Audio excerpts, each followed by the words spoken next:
Terry Schiavo knew what it was like to have a life. She had always been a happy woman. She was well educated, married, and led a normal life like any of us. Her parents loved her, and she was happy. She was 27 years old, but then tragedy struck.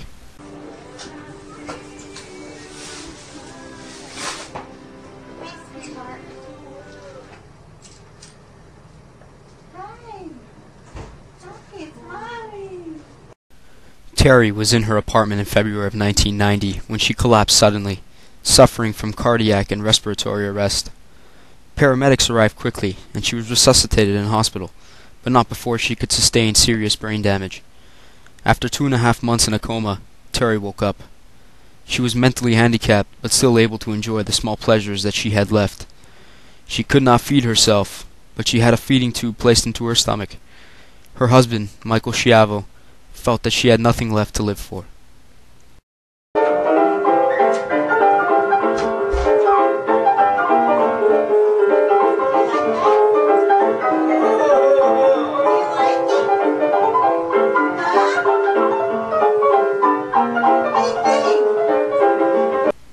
On March 27, 2005, after years of court battles between Michael Schiavo and Terry's parents, the feeding tube was removed, and Terry died of starvation 4 days later, on March 31st. Despite all the advances that Terry had made, this so-called mercy killing was allowed because it was said that Terry had little chance of recovering. Now she is gone, and thousands mourn the day that Terry Schiavo, the happy girl that they all once knew, died. In a case that's made headlines worldwide, a right-to-die battle waged by Michael Schiavo. For 15 years, his wife Terry had lived in a vegetative state since the night in 1990 when the then 26-year-old collapsed, suffering permanent brain damage. She died a year ago this month after her husband fought to have her feeding tube removed. Tracy Lynn Latimer was a person like you and I. She played with her toys, went outside, and lived her life the best way she knew how.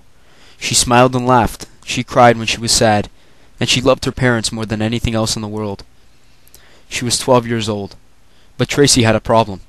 She had cerebral palsy, a disease which affected her motor skills as well as mentally handicapped her.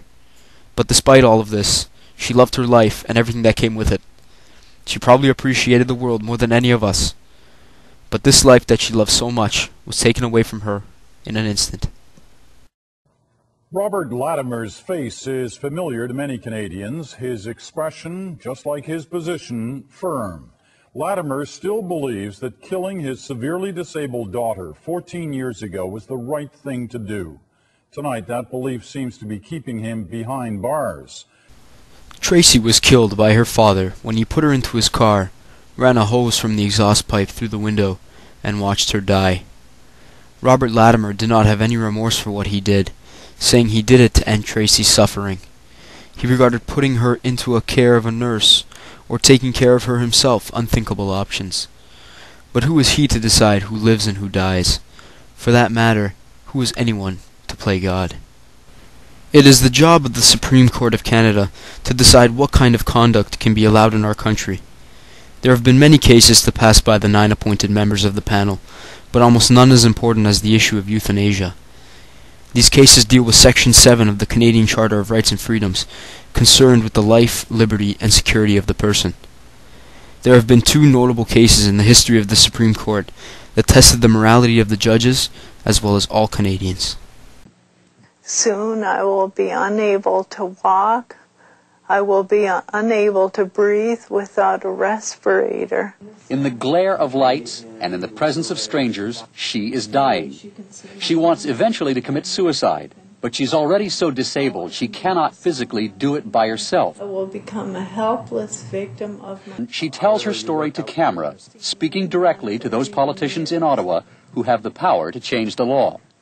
Whose body is this? Who owns my life? The first stepping stone of this battle was the case of Sue Rodriguez. Sue had been diagnosed with Lou Gehrig's disease and was slowly being paralyzed and disfigured by it. She wanted to have the right to take her own life through assisted suicide in order to die with dignity. After being turned down by the courts in British Columbia, Sue brought her case all the way to the Supreme Court, where it received a huge amount of media attention that brought the issue into the national spectrum.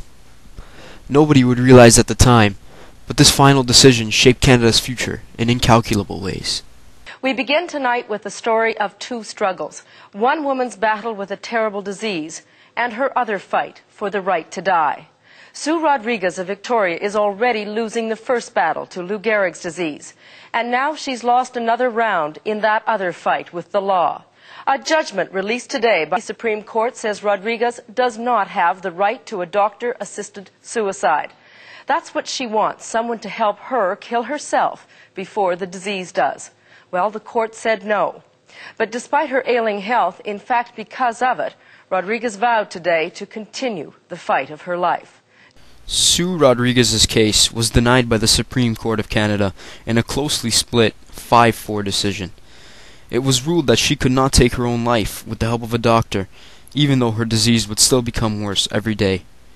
But the reasons for this denial were not selfish. In the court documents from the decision, one of the primary reasons for the denial was voiced. The first reason is the fear that unless assisted suicide is prohibited, it will be used as a cloak, not for suicide, but for murder. The second concern is that even where consent to death is given, the consent may not in fact be voluntary.